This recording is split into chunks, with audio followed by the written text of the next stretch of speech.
Hello. Hi guys. So in today's video, we're going to address self-care.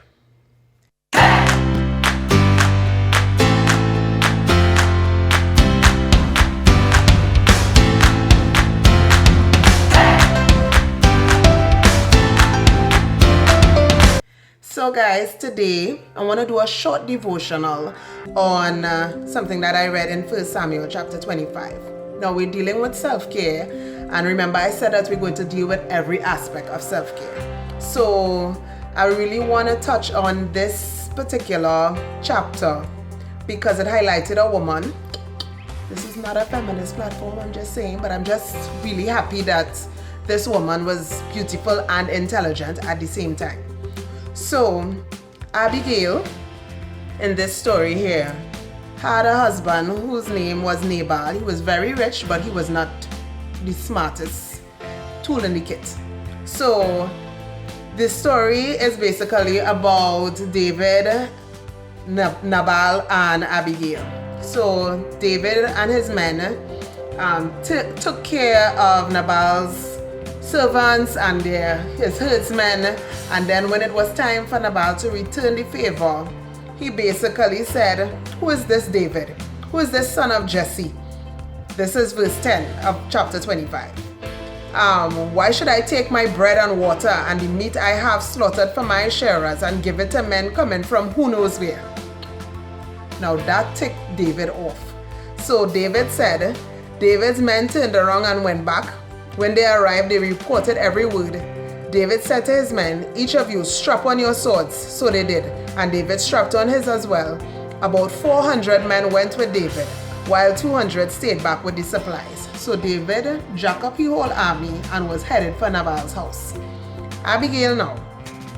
So one of the servants, this is from verse 14, David sent messengers from the wilderness to give our master his greetings, but he hurled insults at him.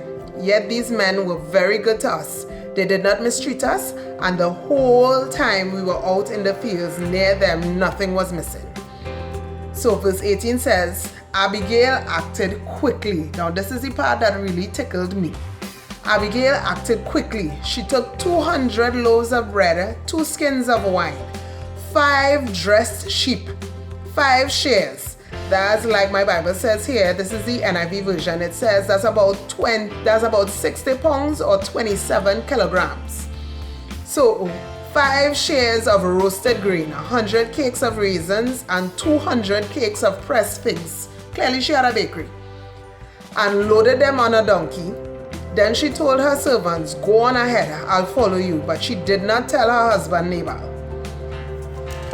I turn in here and I'm reading from verse 23, which says, when Abigail saw David, she quickly got off her donkey and bowed down before David with her face to the ground. She fell at his feet and said, "Pardon your servant, my lord, and let me speak to you. Hear what your servant has to say. Please pay no attention to my lord, to that wicked man Nabal. He is just as his name says, which means fool, and folly goes with him."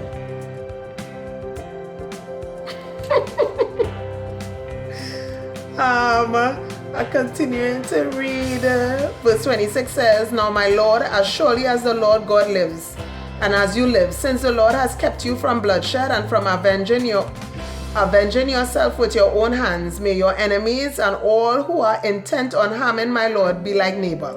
And let this gift," all that she brought, she 100 of this, she 200 of that, "which your servant has brought to my lord, be given to the men who follow you. Please forgive your servant's presumption. The Lord your God will certainly make a lasting dynasty for my lord, because you fight the Lord's battles, and no wrongdoing will be found in you as long as you live." Verse 32 says, David said to Abigail, "Praise be to the Lord, the God of Israel, who has sent you today to meet me. May you be blessed for your good judgment, and for keeping me from bloodshed this day, and from avenging myself with my own hands." Good judgment. So, I just want to highlight the fact that she was wise, and my girl had a stash. She had things that she could have moved very quickly to deal with a situation that was very detrimental to her husband and her entire household. And I just want to advise us. I mean, nobody was prepared for COVID-19, but what I really want to highlight is the fact that even though she didn't know this 400 men was headed to her house, she was able to act quickly. I mean, the verse, Abigail acted quickly, that's verse 18. She was able to go and tap into that stash that she had. Imagine you move out with a donkey load of cakes and sheep and pounds of grains underneath your husband's nose and he clueless. It was a light bulb moment for me because we need, COVID showed us that you need to be in a place financially to be able to weather a storm. I wasn't able to work from the 30th of March until June 8th. That's 2 months and a week as a small business owner, not being able to generate cash. Jesus. So you have to be in that place where you would have had or been putting aside your coins to be able to tap into a resource so that you're not outside in the cold, in the wilderness, only bawling, oh Jesus, oh my God, Father help. No, God! No, God, please, no! No! No! No! So I just want to encourage us, men and women, to plan, prepare, because you never know. This should never happen to us ever again. Thank God I was able to sell 1 or 2 products in the meantime. So you need to have something to be able to draw from. The Proverbs 31 woman, it seems as if she had 9 streams of income. So if you only have one, then you are in a pickle, because if, God forbid, like in my country, here in Trinidad, casinos were closed, bars were closed, barbershops, salons were closed. If that is the only means of generating income for you, you will be in a mess. She had sheep, clearly she had a farm. She had grain, clearly she had a garden. She had cakes, raisin cakes, this cake, that cake to be able. So she had a little bakery, something going on. That's already 3 that she was able to pick out things from, to be able to load up on that donkey, to go before David and say, mercy, spare us please, my husband just railed shipping.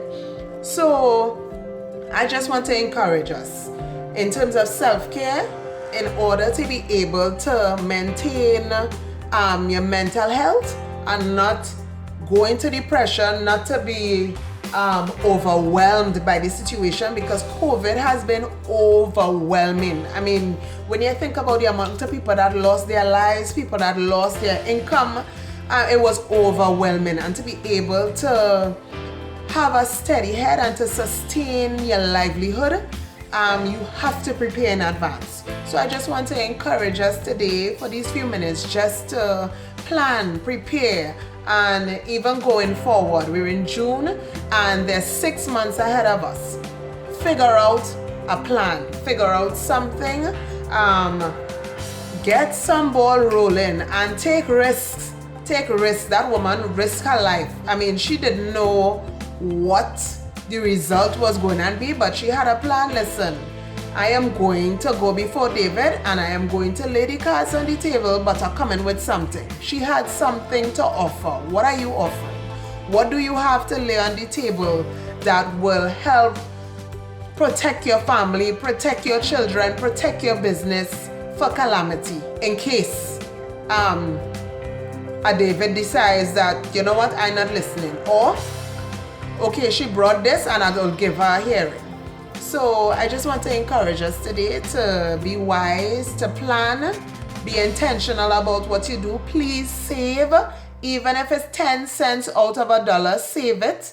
Don't save all, still give, but have a plan.